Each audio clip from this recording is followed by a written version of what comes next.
કેમ છે મારા વાલા વિદ્યાર્થી મિત્રો? હું છું ભદ્રેશિયા પરવેજ ને આ વિડીયો હું તમારું હાર્દિક સ્વાગત છે.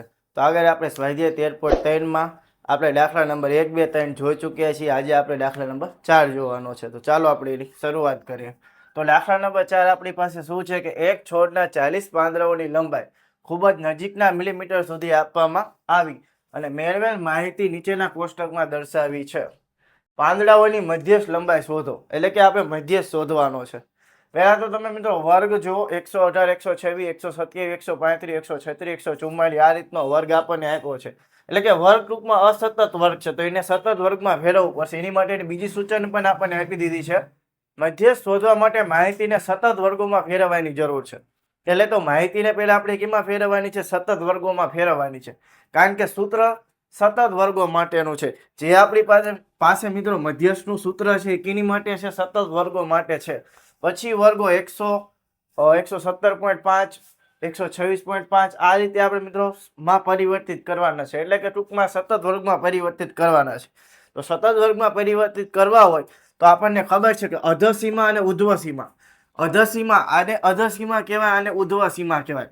અધસીમામાં મિત્રો યાદ રાખજો 0.5 માઇનસ કરવાના છે અને ઉધ્વસીમામાં 0.5 શું કરવાના છે? પ્લસ કરવાના છે. આટલું કરવાનું છે. તો એની માટે પહેલા આપણે કોષ્ટક બનાવી નાખશું. તો મિત્રો આપણે કોષ્ટક બનાવી નાખ્યું છે.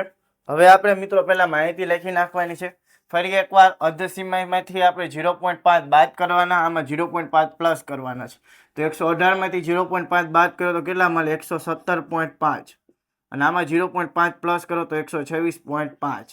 એ રીતે 127 માંથી બાદ કરો 126.5 અને આમાં પ્લસ કરો તો 135.5 મળવાના છે.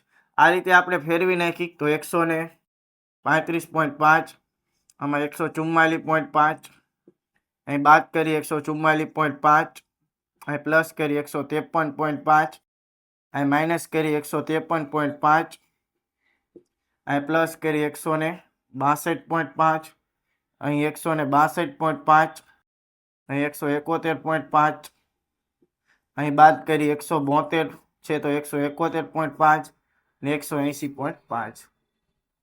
તો આ રીતે મિત્રો આપણે જે વર્ગો છે એને આપણે સતત વર્ગોમાં ફેરવી નાખ્યા છે.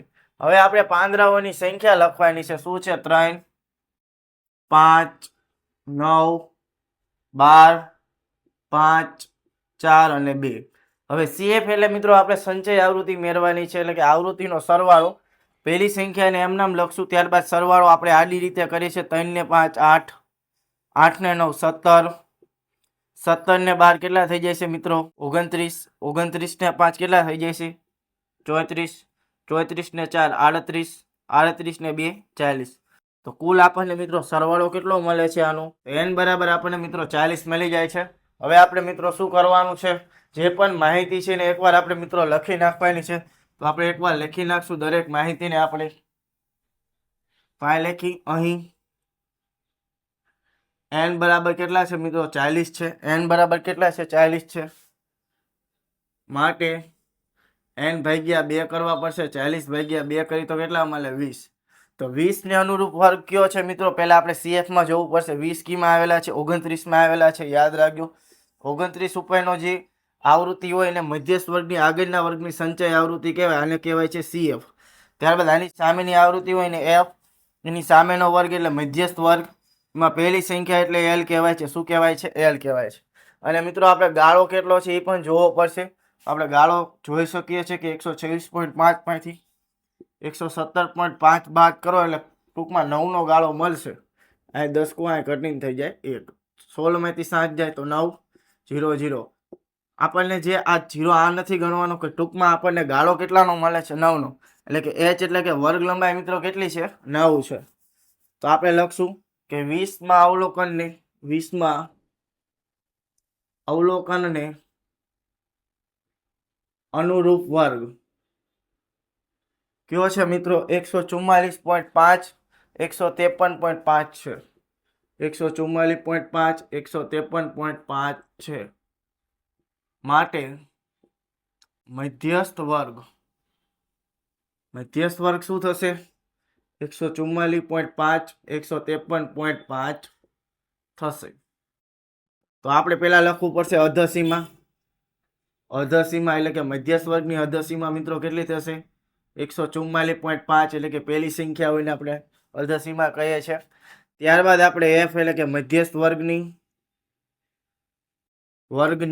આવૃત્તિ. મધ્યસ્થ વર્ગની આવૃત્તિ મિત્રો આપણને કેટલી મળે છે બોલો? અહીં કેટલી મળે છે? 12 મળે છે. અહીં લખી નાખશું 12. ત્યારબાદ સીએફ એટલે મધ્યસ્થ વર્ગના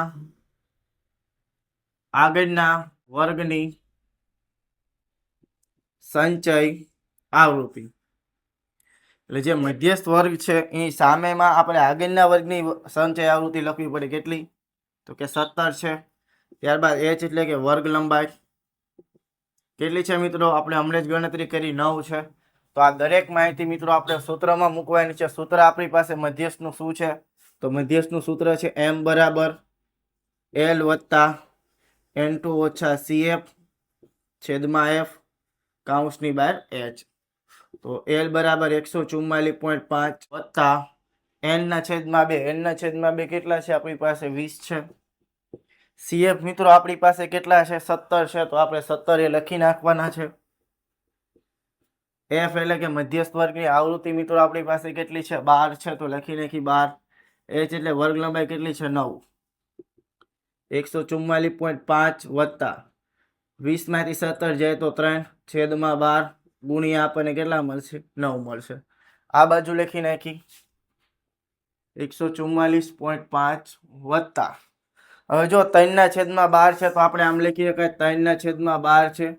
અહીં 9 3 ચોક 12 ઉડી જાય મિત્રો. યાદ રાખજો 3 ચોક 12 ઉડી જવાના છે. તો 144.5 વત્તા હવે ઉપર કઈ નો રહે તો 1 રહે છેદમાં 4 રહે. 144.5 વત્તા 9 એકા 9 છેદમાં 4. કારણ કે 9 આની સાથે ગુણાકારમાં હોય, એની સાથે શું હોય? ભાગાકારમાં હોય. તો 144.5 હવે 9 ભાગ્યા આપણે કેટલા કરવાના છે? 4 કરવાના છે. તો 9 ભાગ્યા આપણે 4 કરી નાખશું. 4 દુ 8 1 વધશે પોઈન્ટ લગાડી. 4 દુ 8 2 વધશે 0 4 પંચા 20 કેટલા મળે છે? 2.25 આપણને મળે છે. તો 144.5 વત્તા 2.25 આપણે કરી નાખી. તો કેટલા મળશે આપણને? 146.75 મિત્રો આપણને મિત્રો શું મળી જાય છે? મધ્યસ્થ મળી જાય છે. તો આ તો મિત્રો મધ્યસ્થનો દાખલો. હવે આપણે એકવાર લખી નાખવાનું છે કે આમ પાંદડાઓની મધ્યસ્થ લંબાઈ કેટલી છે મિત્રો? 146.75 છે. તો આ તો મિત્રો સ્વાધ્યાય 13.13 નો ચોથો દાખલો. તો અહીં એટલું મિત્રો આપણે રાખશું. હવે મળશું નેક્સ્ટ વિડીયોમાં, જેમાં આપણે દાખલા નંબર 5 જોવાનો છે. તો જો વિડીયોમાં મજા આવી હોય તો વિડીયોને લાઈક, ચેનલને સબસ્ક્રાઈબ અને વિડીયોને શેર કરવાનું મિત્રો ભૂલતા નહીં. આવા જ બીજા વિડીયો સાથે મળશું નેક્સ્ટ વિડીયોમાં. ત્યાં સુધી આપણા વિડીયો જોતા રહો. ચાલો બાય. જય હિન્દ, જય ભારત.